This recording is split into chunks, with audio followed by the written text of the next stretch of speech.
cheating on your birthday! Doris entered the cafe and immediately spotted Maureen. She joined her at a table. "Did you order for me?" she asked.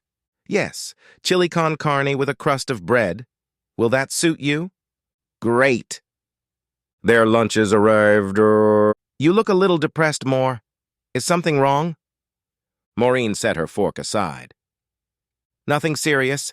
Ed's away on a business trip again, and it's my birthday today. It was the same last year." "I forgot, too," Doris said. "That's all right, anyway. Ed didn't forget. He did everything he could to refuse this trip, but he just had to go. You know what his job is.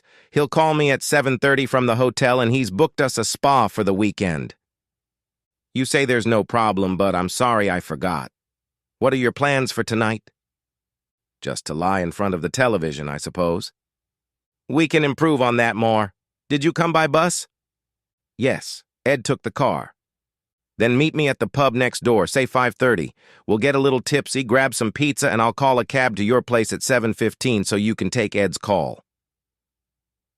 "Oh, thanks. Why don't you stay and watch a blockbuster movie with me?" "Sure. Take in some romantic one, and I'll grab a bottle of wine." Maureen went back to work. She didn't tell Doris that her boss and co-workers had forgotten her birthday, too. She didn't want to look completely miserable. The day dragged on, but soon she was at the Plaza. She got there by 5:25.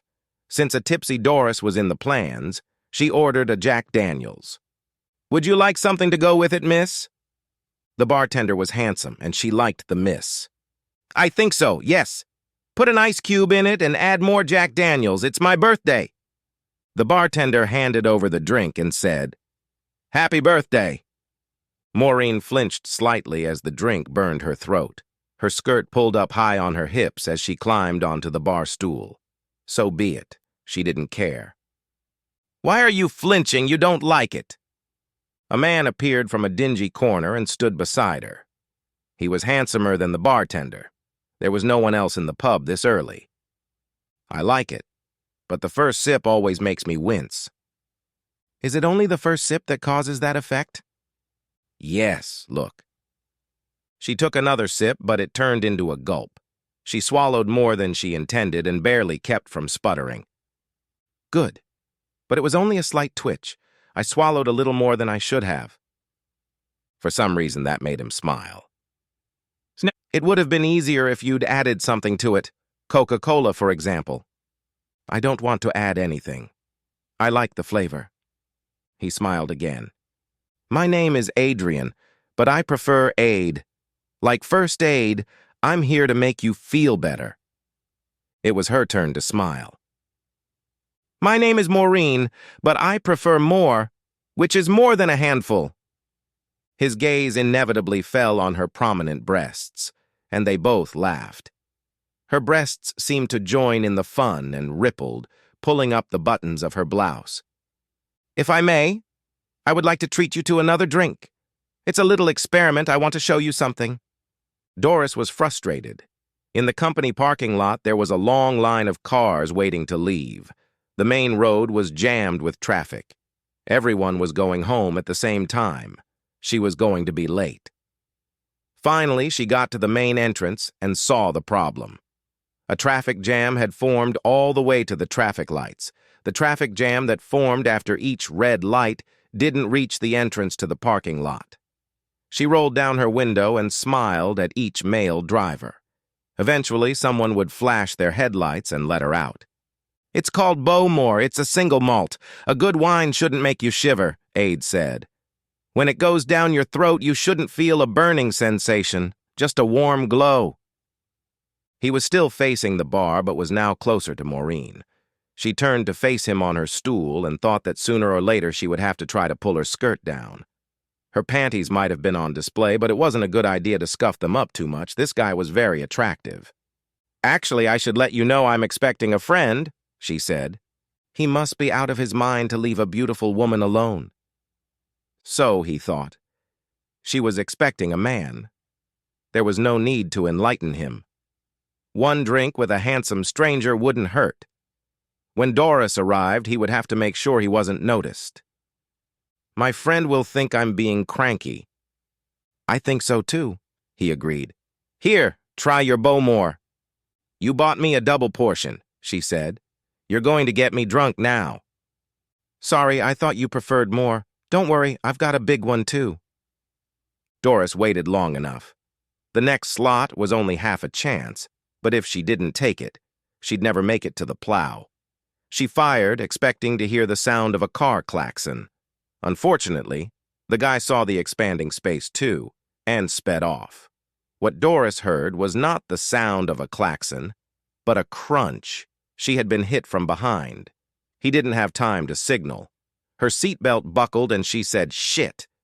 The same thing happened to the guy in the back, who also said, "Shit." Moments later, they both got out to the sound of multiple honking horns in the dense traffic. "You don't have to drink it in one fell swoop," said Aide. "It has to be drunk and savored." He put his hand on Maureen's naked thigh and straddled it. It was as if he was increasing his irritation. She noticed this but made no move to stop him. It felt nice and warm to her. His other hand was on the bar and she put hers on it, reassuring him. "But I drank the Jack Daniels." "That was only to get rid of it so you could try the Bowmore. You're really naughty." "What am I supposed to do?" "You need to wait while I get you another one." "Okay, but you have to be patient with me. Point out where I'm wrong." She left her hand over his while Aide ordered a second Bowmore. With his other hand, Aide ran his other hand down her thigh. He didn't even pretend it was accidental. She closed her eyes for a moment as he almost reached her body. Better take advantage of it. Doris would be here soon and they'd be leaving. Her drink was brought over. "Now just sip it." Doris was discussing the accident with the guy who bumped into her. The general rule was that it was the fault of the person who drove into the person ahead of them. However, they did not argue. She agreed that she should have waited for a longer gap and that she was too impatient. He agreed that he was going a little fast and could have slowed down faster. They exchanged names and addresses. He turned out to be David Gray and had his insurance information with him. But she had left hers at home. Then he asked for Doris's phone number. She thought it was a bit odd, but he was quite cute. Maureen took a sip and grinned. "You're right. He is very smooth. Now I'm being a good girl. Is that better?" "Actually, I like bad girls. There's a naughty way to drink single malt wine, sipping a little at a time. But that's actually very dishonest. I don't want you to get in trouble, well, not too much." "Try it." "Then close your eyes and open your mouth." She did so. Aide took a mouthful of Bowmore, his own, not hers. He closed his lips over hers and ran his tongue over her mouth. Then he released the liquid, one drop at a time.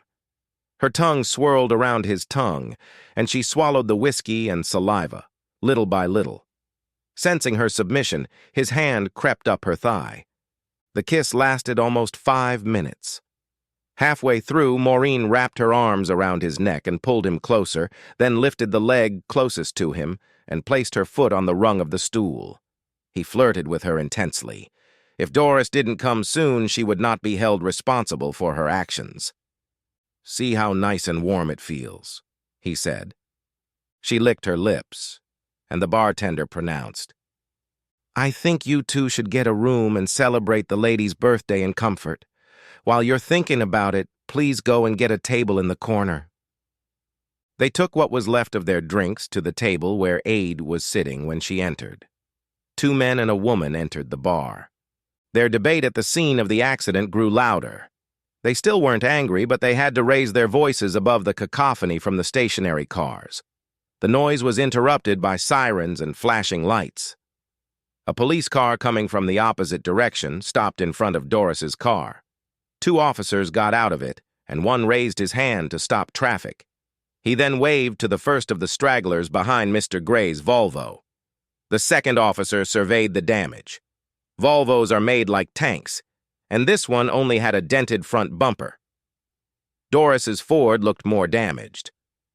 "So, this is what bad girls do, huh?" Maureen asked. "Kinda like that. The really mean girls wait until I leave to get fresh drinks and then slip into the restroom." But I doubt you dare do that if you're really waiting for a girlfriend. Really? She glanced at her watch. God, it's almost 6:30. What's happened to her? Maureen looked like a cheater. She'd never acted like this before. It wasn't her fault. The birthday and the whiskey. She didn't know what to do and left it up to fate to decide for her. So that's the plan, she said. I really need to go to the bathroom and you can buy me another drink. If my friend comes over, I'll have to leave. Sorry. But if she's not here by 6:45, you can take me home in a cab. It's not far, and I'll make sure you won't regret it. We've returned your car to the parking lot, ma'am, but you'll have to call a towing service, the officer said. Why? Doris asked. She'll drive fine. I'll clean up the broken glass. I'm afraid you can't drive on the highway with broken brake lights. But I have an important meeting at the plow. Well, perhaps you can call a tow truck. I'll have the station call for a rescue car. What about me? Mr. Gray asked. Your automobile has not sustained significant damage, sir. You're good to go. Maureen sipped her whiskey. Was this her third or fourth serving? It bothered her a little that a wet stain had formed on her skirt at the back. And who cared about that? Everyone had let her down. Even Doris had forgotten. And now there was no reason why she shouldn't enjoy herself. Every girl deserved fun on her birthday, and Maureen's fun was just around the corner. Aide scrutinized her breasts and couldn't help but notice that she'd undone another button on her blouse. Or was it two? You can order us a cab, she said. Sorry to be cavalier, but I ordered a cab while you were in the ladies' room. It will be here any moment. The cabbie had seen couples like this before, but usually not this early in the evening. They were flushed and giggling. She looked like she'd flipped her skirt up around her waist. Lucky asshole, she was very pretty. I see you liked my suggestion. I can't wait to get a taste of it. There are two rules, whispered Maureen. The most important one is that when my husband calls, you must remain absolutely silent. No kissing, just pull away. If he thinks I've brought home a man, he'll kill us both. What's the second thing? No need to prolong the agony. Just make love to me. And when it's over, say happy birthday. Can I stay all night? I'll be disappointed if you don't. But your car, said the driver. I have to take you to the garage. Please, could you stop in the parking lot by the pub? I'll only be a minute late. I need to tell my friend why I'm late. She jumped out of the car and ran to the pub. Was my friend there? Was it the busty girl in the short skirt? Yeah. You just missed her. I don't think she'd want to see you. Not unless she likes threesomes. What? A truck horn sounded. Oh, never mind, I have to go. Maureen's blouse was off before she even got to the couch. Now make love to me, she said hoarsely. Happy birthday, he shouted. Happy birthday, resounded back. The door to the kitchen swung open and her boss and co-workers entered the room. There were balloons and silly string wrapped around her breasts. Then there was silence as everyone present considered the scenario. Her husband stepped forward with a white face. The end,